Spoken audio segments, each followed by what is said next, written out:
Hey guys, in today's video, I'm going to show you how to build a wedge system so that you all can start hitting the ball a lot closer to the hole with your wedges from that 30 to 100 yard range.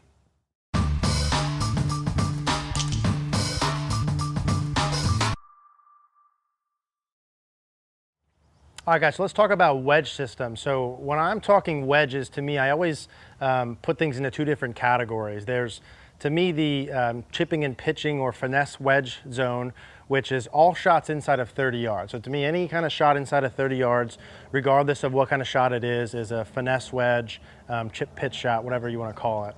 And then wedge zone to me is from 30 yards up until you hit your full pitching wedge. So for me, for example, 30 yards, I hit my full pitching wedge 140. So from 30 yards to 140 is a wedge zone for me. And I've been teaching wedges a long time. I've been around a lot of good players who hit wedges, and I've just found things that have worked. And a lot of people will come and I'll ask them, hey, can you hit a shot 30, 40, 50, 60, 70 on command? And very few people can do it to the standard that I think you should be able to. And so I always have them build in a wedge. To me, if you can play purely by feel, and just feel 30 yards, feel 50, feel 70, and hit it close enough, then you don't have to worry about building in a wedge system. But from my experience, literally maybe zero, maybe one person ever has been able to do that where they could carry the ball as close as I think you should be able to. So to me, we build in a wedge system. Now, what does that mean? When I say wedge system, and then we're going to talk about just the fundamentals of hitting these shots, I prefer you to hit these shots from 30 up until your full sandwich with one club. So for me, I use my 56-degree sand wedge, and I'll use that one club on every shot from 30 up until I hit this 110 yards. So every shot from 30 to 110, I use one club. I also think to keep things simple, I like to try and swing at one speed. So I know some people teach wedge systems where you swing a little slower or a little faster, harder, depending upon the distance. I don't prefer that. If that works for you, then that's fine. I like to have one speed or one tempo. So the only thing I'm changing is swing length. So I would have a swing for me from 30 yards, 40, 50, 60, 70, 80, 90, 100, and 110. I have a swing length for each one. One club, one speed, all I'm changing is swing lengths. To me, that's just easier. Some people use a clock system, that's fine. How I teach in the wedge system is I reference where your hands go relative to your body. So I'll just keep using me as an example. Now 30 yards for me is just a feel shot. I don't really have a system on that. I don't have a spot. I start using a spot once I get to 40 yards. So for me from 40 yards, again, where my hands go, 40 yards is pocket to pocket. 50 yards is hip, hip. 60 yards is just above hip, 70 is rib, rib, 80 is chest, chest, 90 shoulder, shoulder, 100 for me feels like ear, ear, and then 110 is a full swing. When I say those spots, if I'm saying 40 is pocket, pocket, I feel as though my hands go back to my right pocket, they go through to my left pocket. 50 yards is hip, hip. I go back, my hands go to my hip, and then they go follow through to my hip. All of that at one pace. Now, it doesn't matter if they actually go specifically to my hip or to wherever I'm saying. I know when I record them, they don't always go perfectly there. The point is, if I have 50 yards, I can think hip, hip, and the ball goes 50. So it doesn't matter if you're perfectly on that spot. It's just a spot to think about when you go play. And that's what I like. To me, depending upon the scenario, depending upon the day, if I'm nervous or not, my speed may change. I don't like having to hit a shot softer or harder. If I'm nervous, my adrenaline's rushing, that might be different. I think keep the speed the same and then just adjust the swing length. So I'm going to demonstrate some here, and we're going to kind of go through our system. I have my TrackMan set up. We'll check the carry distances. For wedges from 30 up until your full pitching wedge, an elite level player, my standard would be 3 yards, meaning you should be able to fly the ball within 3 yards of the distance. So if I call out 50 yards, the ball should land between 47 and 53. I'd have an elite level player hit probably 3 in a row to that distance within that 3 yards, and then you're allowed to go to the next one and build your way all the way up through that. So let's talk about the setup pieces anyway with the wedges. So here would be my full swing setup. Full swing, feet are wider, ball sort of in the middle of the stance. This would be normal full swing. My wedge setup would look something like this. So here's my full swing again. It'll be about so. Here's my wedges.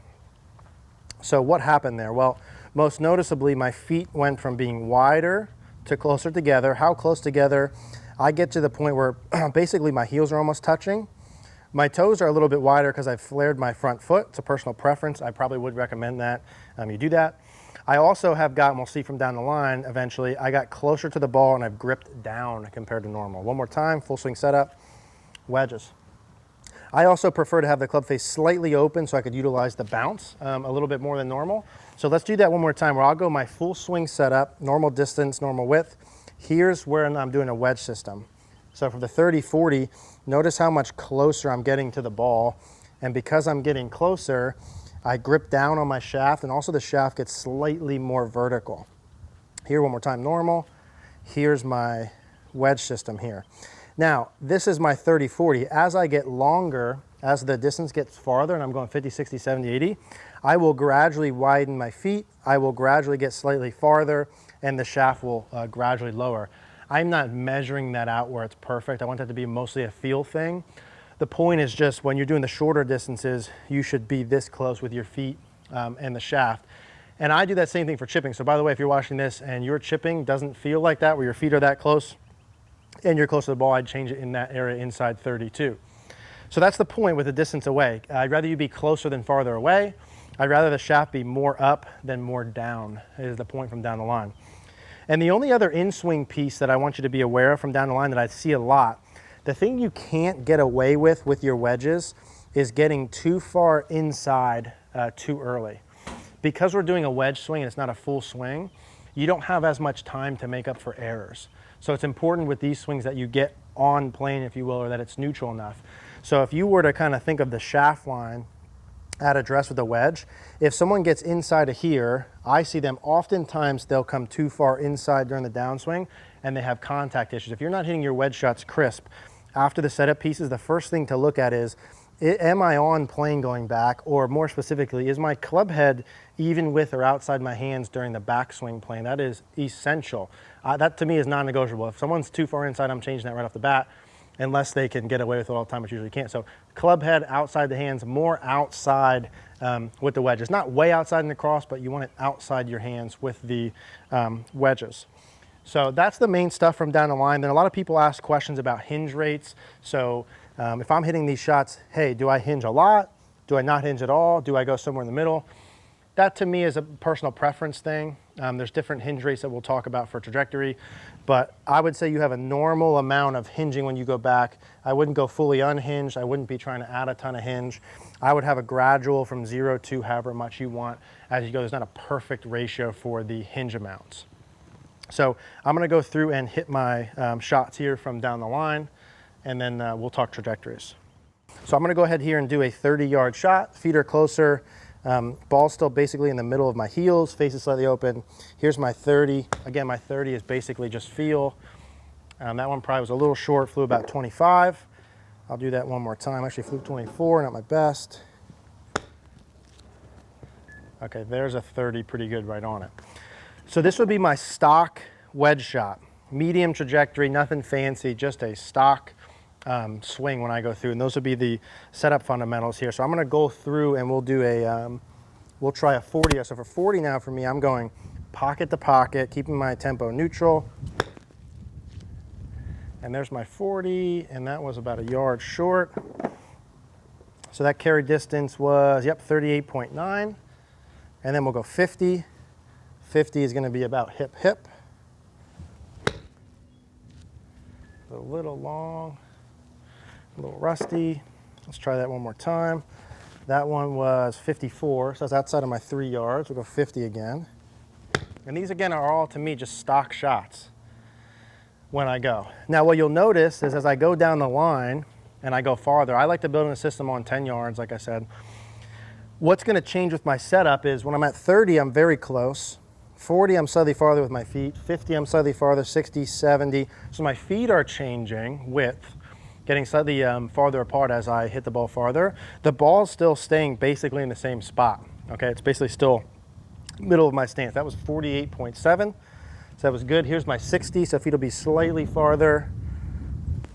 So that feels just above hip, and that was good. So that should be 60-ish. 61, and then 70 for me is a rib to rib. So we'll go that, feet are a little bit farther. felt good too. Okay. And that was 70.2, getting good at this. And then 80 will be like a chest to chest feel for me. Notice my feet got a little bit farther, starting to get more like a full swing setup here. Ball's going a little bit higher as I start swinging a little bit longer. I'm still feeling as though my tempo is staying the same. I'm not trying to hit any of these harder, just changing swing length. That was 81.1. So 90 for me is going to be basically shoulder shoulder. So more like a full swing there too. That also was pretty good. Good wedge day for me. That was 88.3. And then 100 for me starts getting into more of a full swing. Like that 90-yard shoulder shoulder, that's like a 3/4 swing length. Now 100 for me is just above shoulder, just above shoulder. I feel like it's kind of neck neck. This would be about just shy of full for me. And that was 100. Slight pull, but the distance should be good. And that was 104, so it was a little bit long. But I'll go through, and then the 110 is my full swing. So that feels like I'm making about a full length swing. My tempo might get slightly quicker than normal, but I'm still trying to keep them about the same. Hit that well. That should be my 110. Now I can hit my wedge from here up to about like 120 if I go super hard at it. But I'm trying to hit that, like that was 108. I try and keep that as neutral as I can. And then, like I said, this wedge system, we're going from 30 up until your full pitching wedge. So that only goes 110 for me, my pitching wedge goes 140.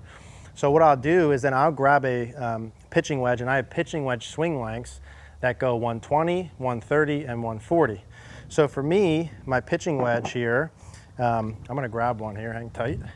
My pitching wedge swing, if with 140, for me, I hit my pitching wedge 120 yards when I go chest to chest. So I still keep the same theme here. Okay, I go chest to chest. I don't change the speed at all. I might grip down about an inch. Nothing else changes. This is now into more of a full swing setup. Ball still in the middle. I'm gonna go chest to chest, and this is gonna go 120, which is 20 yards off my normal. Struck that well. Slightly left, but should be, I'm not showing you the TrackMan number, so you gotta believe that I'm not lying to you. Okay, that was 121.4. So now 130, same thing, don't change the speed. I go shoulder to shoulder. I just increase the swing length. Still choking down a little bit. 130, shoulder to shoulder. That was a little pull again, a little pulley today. But distance should be good. Let's see. That one was 131.6, and then my full is 140, which is just a stock full swing, not adding speed or anything, is my 140.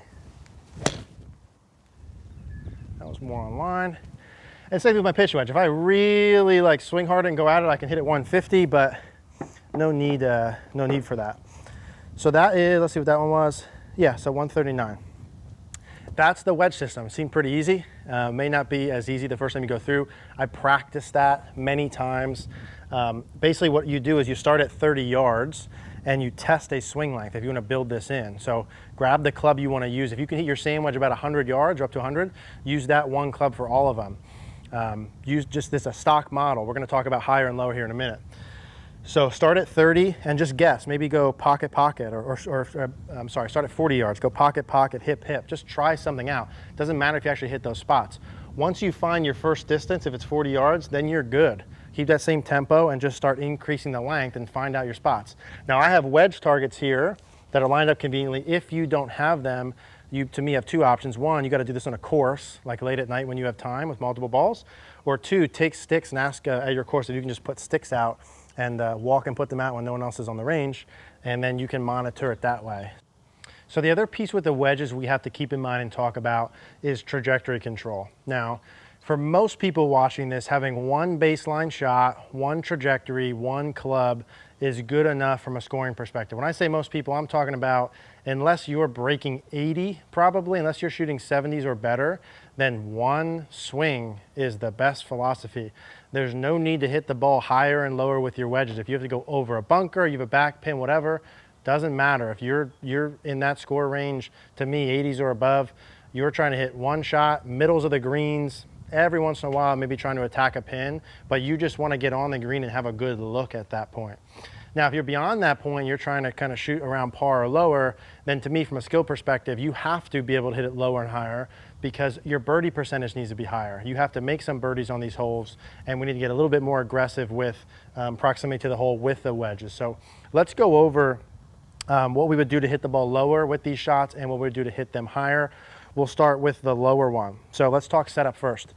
With the normal shot, I said ball middle, feet close, face slightly open.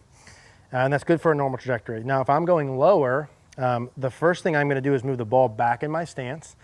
The ball getting moved back in my stance does two things for me. One, it increases the angle of attack, so it makes me hit more down on it, which lowers the launch. And it also lowers the dynamic loft, the loft that I have in my club, which lowers the loft. Those are the two main pieces you need to look at when you want to hit the ball lower. Increase downward angle of attack and decrease the amount of loft you have on the club.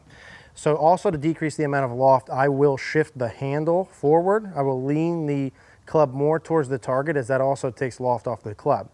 I'm probably going to increase a little bit of weight on my left leg, so I'll be 60-ish feeling on my left, 40 on my right, compared to 50-50 for normal. So ball more back, hands more forward, weight more left. Nothing probably most of you haven't heard before.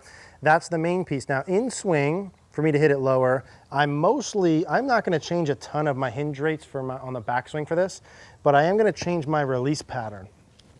So in an effort to keep my dynamic loft lower, I'm going to, during my follow through, exaggerate two things. One, the club head will remain lower than my hands into the follow through, so it'll look like this. And the second part is I'm gonna get my hands, increase the distance they are away from my body when I wanna hit the lower one. That helps me maintain that dynamic loft, lower launch. So let's do one here. We'll do a 50-yard one just for demonstration purposes.